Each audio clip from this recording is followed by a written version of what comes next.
It started with the sound of engines. Saturday morning, 7:03 am, sharp and violent like a wasp's sting, the high-pitched buzz of dirt bikes cut through the quiet dawn. James Richardson sat upright in bed, heart pounding, the familiar sounds of birds and wind replaced by roaring chaos. He swung his feet onto the hardwood floor and reached for his boots. The farm had always been his refuge. 40 acres of legacy and soil passed down from his grandfather, a World War II veteran who'd built the Richardson homestead one stubborn fence post at a time. It wasn't just land, it was family, sweat, and memory. Now someone was tearing it apart. James stormed out the front door and followed the noise toward the north field. The sight stopped him cold. 3 teenagers on dirt bikes, zipped in manic loops across the frost-tipped wheat he'd planted last fall, his winter crop, carefully seeded and watered, now crushed under spinning tires. His breath caught in his throat. "Hey," he shouted, arms waving. "What the hell do you think you're doing? This is private property." The bike skidded to a stop, dust rising in thick clouds. The tallest boy, maybe 16, removed his helmet and pointed toward a sign at the edge of the field. "It's the community rec area," he said, confused. "The HOA lady said we could ride here." James followed the boy's finger. There, at the northeast boundary, was a sign he'd never seen before. It was new, clean metal and professionally made. The letters gleamed in the sun. Pinehurst Gardens Community Recreation. Area for residents and guests only. James felt his blood pressure spike. "That's a lie," he growled. "This is my land. Has been for 70 years. The boys exchanged glances, clearly unsure. After a moment, they revved up their bikes and took off, disappearing over the ridge without another word. James stomped across the wheat, ripped the sign from the ground, and tossed it onto his porch like a body bag. Inside, James slammed the kettle onto the stove and waited for the water to boil, his thoughts swirling like the steam.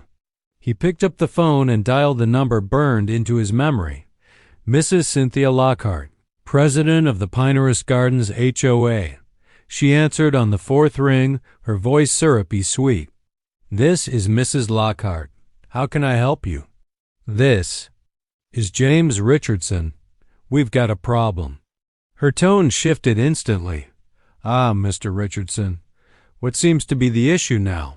"You put a sign on my property. Told kids they could ride dirt bikes in my wheat field. That's trespassing, and you know it." A beat of silence. Then, "Oh dear, I think you're confused again. That parcel is part of our community recreation zone. You should check your deed." "My deed is ironclad. Your property ends 50 yards before my field begins." "Well, the board disagrees," she said smoothly. "We have documentation showing that land was rezoned in 2008. Prove it." James snapped. "I suggest you contact your lawyer before making accusations," she said flatly, and hung up. The dial tone hummed in his ear like a warning. Sunday morning brought worse. James woke to the sound of voices, dozens of them. He yanked back his curtains and stared in disbelief. His north field was covered in tents. Families and hiking boots and North Face jackets milled across his land, setting up lawn chairs, unfolding pop-up grills, and hammering stakes into the soil. A large SUV pulled in and offloaded a portable toilet near his irrigation valve. He rushed outside. "Excuse me," he called to the nearest group, a family with 2 kids and a golden retriever. "This is private property. You need to leave." The father looked up, puzzled. "Isn't this the Pinehurst Gardens community campsite?" "No, it's my land, my farm." A woman stepped forward, holding a printed map. "Look, it's right here." She pointed to a clearly marked green zone labeled Community Campground. "We reserved it 2 weeks ago through the HOA." James blinked. "Reserved? Paid money to camp here?" Several others gathered around, murmuring the same story. They had maps, reservation emails, All provided by the HOA. James's mouth went dry. I'm sorry, he said carefully, trying to keep his voice even. But you've all been misled. This is not HOA property. I'm going to have to ask you to leave. Someone in the back shouted, We paid for this. That's between you and the HOA, James replied. But the tension was rising like firewood smoke, and that's when the Range Rover appeared. The black SUV pulled to a slow, deliberate stop on the gravel access road. The door opened, and out stepped Cynthia Lockhart, flawless in a pastel blouse, white pants, and oversized sunglasses. She surveyed the campers with regal detachment, then approached the gathering with a well-practiced smile. Is there a problem? She asked sweetly. James stepped forward, fists clenched. They're trespassing, she laughed lightly. Oh, Mr. Richardson is confused again. This land has been zoned for community recreation since 2008. That's a lie. Show me where I signed over anything. She tilted her head. It was part of a water access agreement, all perfectly documented. James squared his shoulders. I never signed anything in 2008 or any year. Please enjoy your stay, she told the campers. Mr. Richardson won't cause any more trouble, unless he wants to discuss this with our attorneys. As she turned to walk away, James stared at the sea of tents on his land and felt rage press into his ribs. This wasn't confusion. It was theft in broad daylight. By nightfall, James had taken over 200 photos tents, trash, children trampling wheat, and the portable toilet desecrating his irrigation line. But what haunted him most was the expression on Mrs. Lockhart's face as she stared at him from her car, smug, victorious. He called Frank Watson, his family's attorney for over 3 decades, left a message. Emergency. Call me back. They're stealing my land. Monday morning, he sat across from Frank, spreading photos and printed maps across the table. Frank studied them with furrowed brows. Portable toilet. Multiple tents. Forged documents. They even have a fake community map, James added, pointing to the paper. And she claims there's a signed agreement with my signature, but I never signed anything. Frank narrowed his eyes. Let's get the HOA's lawyer on speaker. When they connected, the HOA's representative sounded calm and smug. Yes, we have the document. Mr. Richardson signed over usage rights in 2008. The HOA's been paying the property taxes since then. That's a lie. James snapped. Frank raised a hand. We'll need to see that document today, of course. We have nothing to hide. As the call ended, Frank leaned back in his chair. Don't confront anyone, not yet. Bring every tax document you've got. If you're right, and I believe you are, we're going to take them down. James spent the next day buried in county records. The clerk, Mrs. Gonzalez, found the boundary file, but something was wrong. There's a note from 2009 about a boundary adjustment, she said, frowning. But the documents are missing. Missing how? They should be here, but they're not. Who accessed the file last? She checked the log. Clerk from the judge's office. Which judge? Her answer sent ice through his spine. Judge Lockhart. Wednesday evening arrived with rain clouds thick as smoke, the kind of stormy gray that settled deep into James's chest. He drove to the Pinehurst Gardens Community Hall with Frank riding shotgun and a manila folder packed with evidence. Tax receipts, deed copies, boundary surveys, every record he'd found. The parking lot was full. Inside, the room was wall-to-wall with HOA residents. Some gave James cold stares, others curious glances. Most seemed irritated, like he was the one disturbing. The piece. Mrs. Lockhart sat at the head of the board table, her lips glossed and her hair pinned back into a perfect coil. Beside her sat Mr. Thompson, A retired banker whose property bordered James's eastern line and who once tried to sue James over a crowing rooster. Mrs. Lockhart tapped her gavel lightly. Let's begin with the matter of the Richardson parcel, she said with a practiced air of control. Mr. Richardson has challenged the legitimacy of our community campground. It's not a challenge, James said flatly. It's theft. She ignored him and slid a sheet of paper across the table toward Frank. Here is the agreement Mr. Richardson signed in 2008, granting Pinehurst Gardens recreational use of the Northfield in exchange for water access.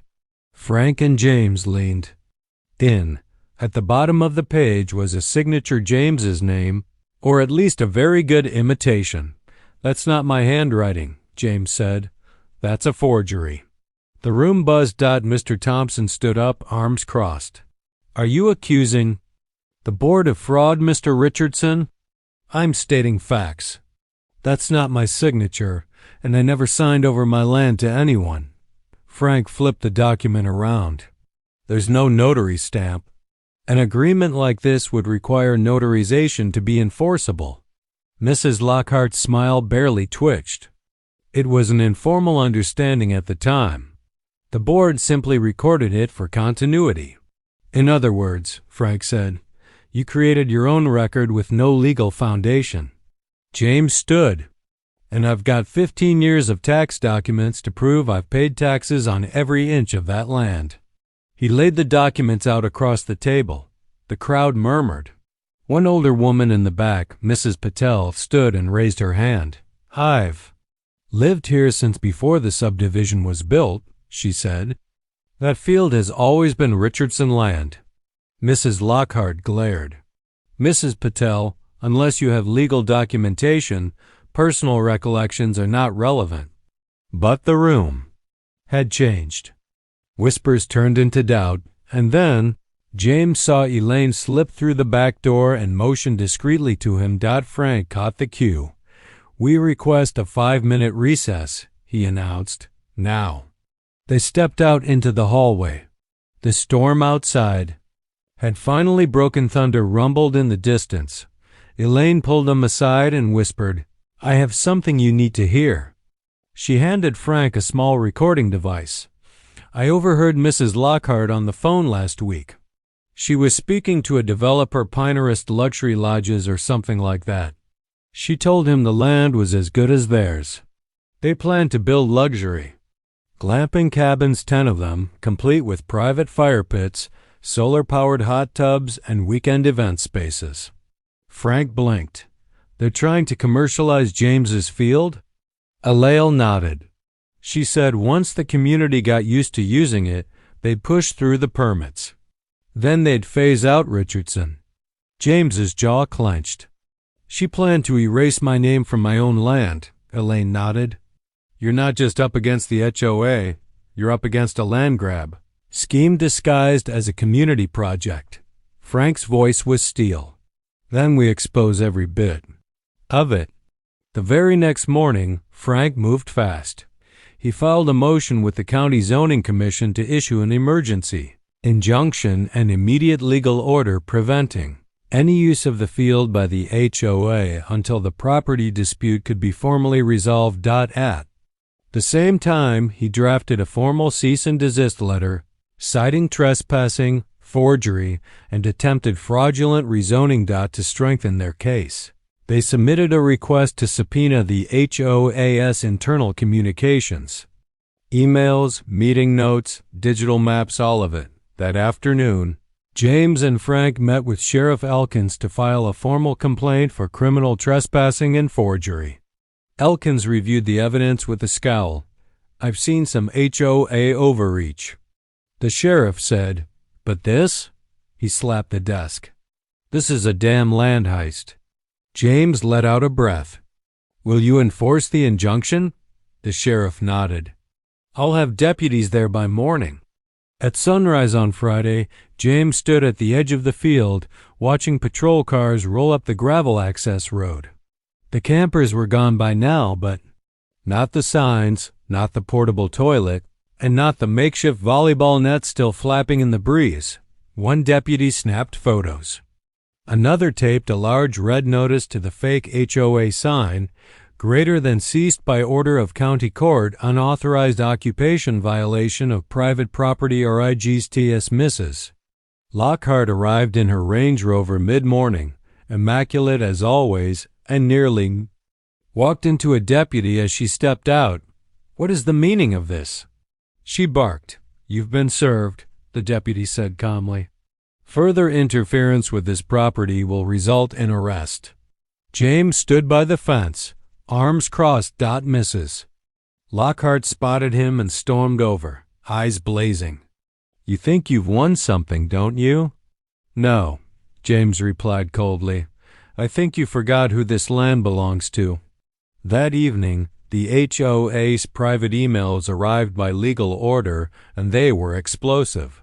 Subject lines like "Development Revenue Estimate" and "Luxury Lot Projections" painted a clear picture.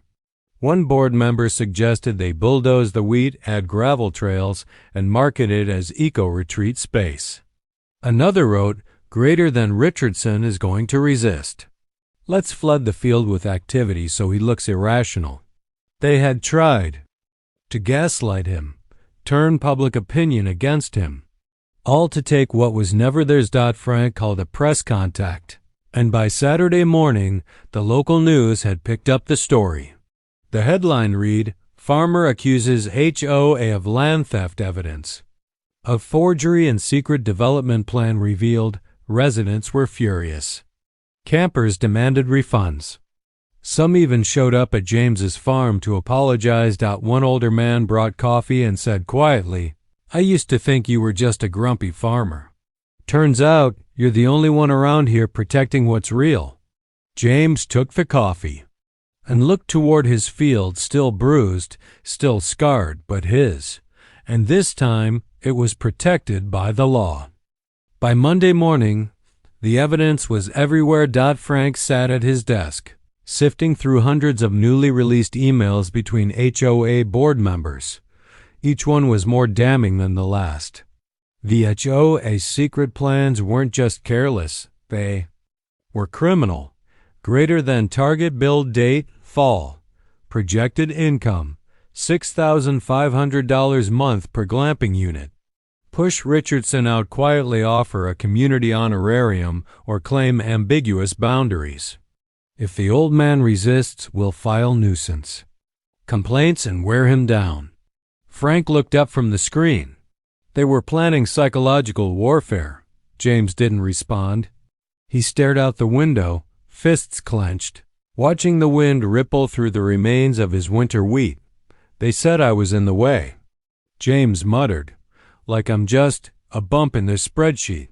Frank's eyes narrowed. They even looped in the judge. Among the files was a forwarded email from Mrs. Lockhart to her husband, Judge Lockhart, requesting help cleansing the boundary filing at the county level to remove inconsistencies. Frank picked up the phone and called the state attorney general's office. This just went from civil fraud to criminal conspiracy. The news broke that afternoon. State investigating HOA land fraud, local judge implicated in property scheme. Television crews arrived in town, cameras flashing outside the county courthouse. Reporters interviewed HOA residents, most of whom expressed betrayal. Elaine was one of the few willing to speak on the record. "They lied to us, stole from our neighbor, and used our fees to fund a scam." By Wednesday, the HOA board held an emergency session. Frank and James attended, armed with documents and a newfound wave of public support. Mrs. Lockhart didn't show. Instead, she sent a lawyer who read a statement. "Mrs. Lockhart has resigned her position effective immediately. She denies any wrongdoing and intends to clear her name." The room erupted. A woman in the front row yelled, "She lied to all of us." Mr. Thompson, the smug banker from earlier meetings, tried to calm the crowd until Frank handed him a copy of an email he'd sent suggesting James's farmhouse be converted into a community lodge. Thompson slumped in his chair and said nothing. One by one, residents began to demand answers, demanding new leadership, financial audits, and transparency.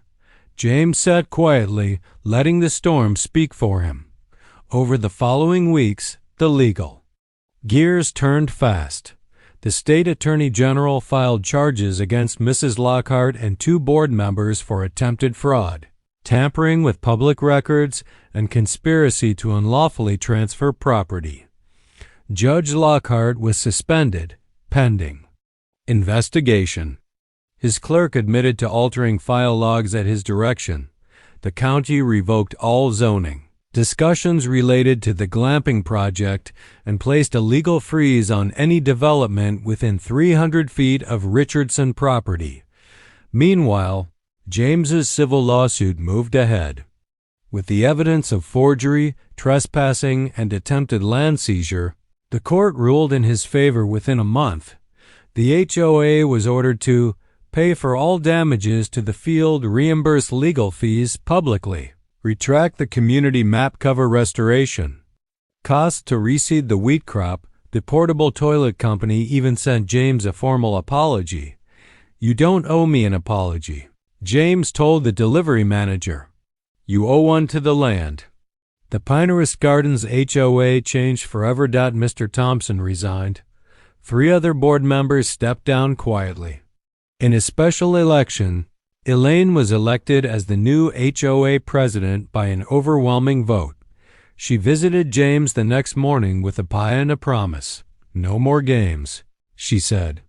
"We're cutting the HOA budget, refunding bogus reservation fees, and putting up permanent signs along your property line with your signature on them." James nodded. "It's not just about me. People deserve to know their HOA can't sell their neighborhood like a business." Elaine smiled. "You inspired a lot of folks. You showed people what standing your ground really looks like." As she left, James stood by the fence line and watched a few Pinehurst families walk by. Some waved. One little girl pointed at his tractor and shouted, "Farmer James." He waved back. This time, it wasn't awkward. It wasn't tense. It was earned. Late that summer, James harvested a new crop of wheat. Golden, strong, unbothered by tire tracks or careless footprints. He stood on the porch with a thermos of coffee and watched as the stalks bowed in the breeze like rows of soldiers saluting the mountain sky. Where the fake HOA sign once stood, a new one had been planted, crafted by a local blacksmith, welded in iron and stone, greater than Richardson Family Farm, Est, 1943. Private land trespassers will be photographed, documented, and prosecuted. Frank stopped by that evening with good news. The criminal case was heading to trial, and the developers had backed out completely, citing reputational harm. James smiled. "Good. Let them pitch tents somewhere else." Frank grinned. "You ever think of running for office?" "I've got enough work running this farm," James replied. He glanced at the horizon, storm clouds long gone, the land quiet again.